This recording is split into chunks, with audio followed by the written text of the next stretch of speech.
పశ్చిమ గోదావరి జిల్లా పాలకొల నియోజకవర్గంలో ముఖ్యమంత్రి సహాయ నిధి కింద 16 మంది పేదలకు వైద్య సాయంగా 17,05,000 రూపాయలను కూటమి నాయకులతో కలిసి రాష్ట్ర జలవనరుల శాఖ మంత్రి నిమ్మల రామానాయుడు అందజేశారు. ఇలా ప్రతి వారం లక్షల రూపాయలు అందించడం జరుగుతుందన్నారు. మానవత్వంతో పేద వర్గాలకు వైద్య సాయం అందిస్తున్న కూటమి ప్రభుత్వంను ఆశీర్వదించాలని మంత్రి రామానాయుడు కోరారు.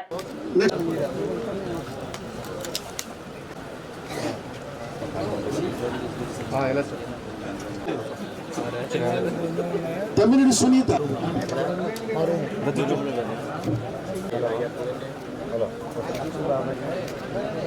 నెక్స్ట్ లగ్గల కోడారు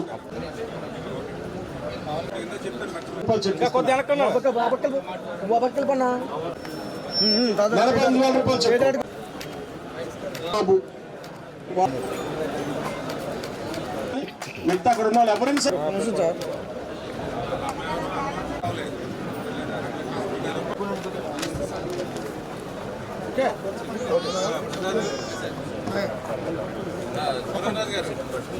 ఆంజలి గారు వచ్చి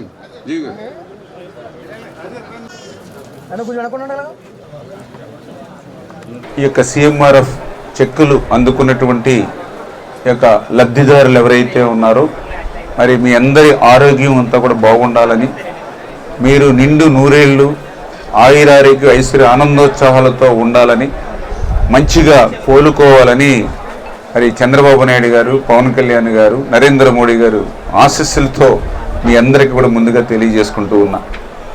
ఎందుకంటే ఈరోజు ముఖ్యమంత్రి సహాయ నిధి ద్వారా మీరే చూస్తూ ఉన్నారు, ప్రతి వారం కూడా లక్షలాది రూపాయలు ఈవేళ మన నియోజకవర్గంలోనే కాదు ఆంధ్రప్రదేశ్ రాష్ట్రం అంతా కూడా ఈరోజు సహాయ నిధి చెక్కులు ఇస్తూ ఉన్నాం. మీకు కూడా తెలుసు, గత 5 సంవత్సరాల పరిపాలనలో విధ్వంసం, ధ్వంసం, కేసులు, వేధింపులు, కక్షలు, మరి ఇటువంటి పరిపాలనే 5 సంవత్సరాల్లో చూశారు. మరి ఈరోజు పరిపాలన మీరు చూస్తూ ఉన్నారు, అభివృద్ధి, సంక్షేమం.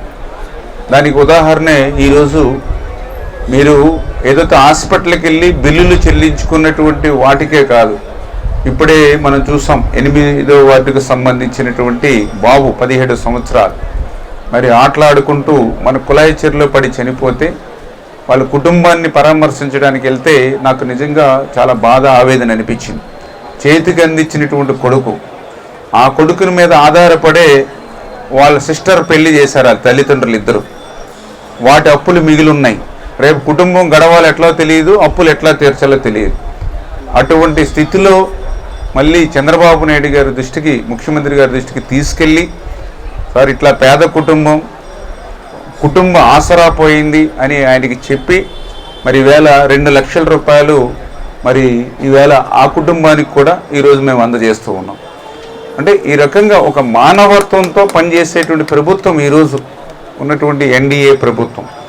గతంలో ఎప్పుడు కూడా ఇటువంటి సాయం అందినటువంటి పరిస్థితి ఎక్కడ కూడా చూడాల.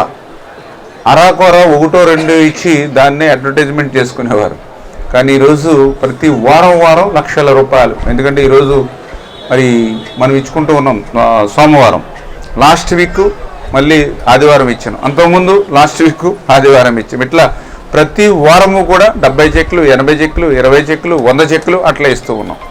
అంటే ఈ రకంగా మానవత్వంతో పనిచేసేటువంటి ప్రభుత్వం. ఎందుకంటే మీ అందరూ కూడా ఆరోగ్యం కుదుటిపడి ఇంటికి వచ్చారు, కానీ ఆ బిల్లులు కట్టి ఆ అప్పుల్లో తీర్చాలంటే ఎట్లా అని మళ్ళీ మీరు మదన పడుతూ ఉన్నారు.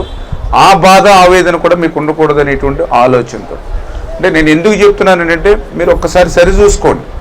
ఈరోజు కూడా మళ్ళీ మాయ మాటలు చెప్పి మళ్ళీ మీ అందరినీ కూడా బుట్టలో వేసుకోవాలనడానికి మరి ఆ రోజు మీరందరూ కూడా గద్దె దింపినా కూడా ఇంకా అహంకారంతో, అహంభావంతో ఈవేళ వాళ్ళు ప్రవర్తిస్తున్నటువంటి పరిస్థితి. నిజంగా నేను కూడా అనుకున్నా, ఏంటి వీళ్ళకి వచ్చింది 11 సీట్లు. ఆంధ్రప్రదేశ్ రాష్ట్ర చరిత్రలో ఎప్పుడు కూడా మరి 11 సీట్లు వచ్చినటువంటి పరిస్థితి ఎప్పుడూ లేదు. అటువంటిది ప్రతిపక్ష హోదా కూడా నువ్వు పనికిరావని మీరు తీర్పిస్తే, మీ తీర్పును కూడా అవహేళన చేసేటువంటి విధంగా, ప్రజాస్వామ్యాన్ని అవహేళన చేసేటువంటి విధంగా మరి ఆయన నేను అసెంబ్లీకి రావాలంటే ప్రత్యేక హోదా ఇవ్వాలంటాడు, అసలు ప్రతిపక్ష హోదా ఇవ్వాలంటాడు. అసలు ఆ ప్రతిపక్ష హోదా ఇవ్వాలనంటే కనీసం పరిజ్ఞానం కూడా లేకుండా, అది ప్రజలు ఇవ్వాలి. అంతేగాని స్పీకర్ ఇచ్చేది కాదు, కోర్టు ఇచ్చేది కాదు ప్రతిపక్ష హోదా అనేది.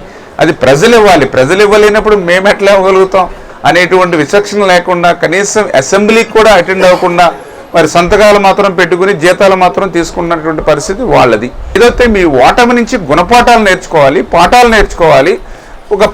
ఏదైతే ఒక మంచి సూచనలు సలహాలు ఇచ్చి ప్రభుత్వాన్ని నడిపించడానికి ఆంధ్రప్రదేశ్ కష్టాల్లో ఉంది, దాన్ని మళ్ళీ బాగు చేయడానికి మీరు పనిచేయాలి తప్ప ఇట్లా నరుగుతాము, చంపుతాము అనేటువంటి భావనతో ఈరోజు మాట్లాడుతున్నారంటే అర్థం చేసుకోండి. అంటే వాళ్ళ మానసికమైన పరిస్థితి ఇంకా మార్పు లేదు. అధికారంలో ఉన్నప్పుడు ఏ రకంగా అహంకారంతో, అహంభావంతో ప్రజల్లోకే రాకుండా తాడేపల్లి రాజప్రసాదంలోనే 5 సంవత్సరాలు ముద్దు నిద్రపోయి ఎప్పుడో 3 నెలలకో 4 నెలలకో తప్పనిసరి రావాల్సి ఉంటే మరి గాలిలోనే వచ్చి గాల్లోనే వాగ్దానాలు వేసి గాల్లో చేసిన వాగ్దానాలు గాల్లో కలిసిపోయేటువంటి పరిస్థితి కాదు. కూడదని వస్తే బ్యారికేడ్లు, పరదాలు, 144 సెక్షన్లు, 30 యాక్ట్లు, ముందస్తు అరెస్టులు, హౌస్ అరెస్టులు ఇవన్నీ పెట్టినటువంటి పరిస్థితి. ఎవరైనా గట్టిగా నిలదీస్తే వాళ్ళని అరెస్ట్ చేసి లోపలేసేవారు.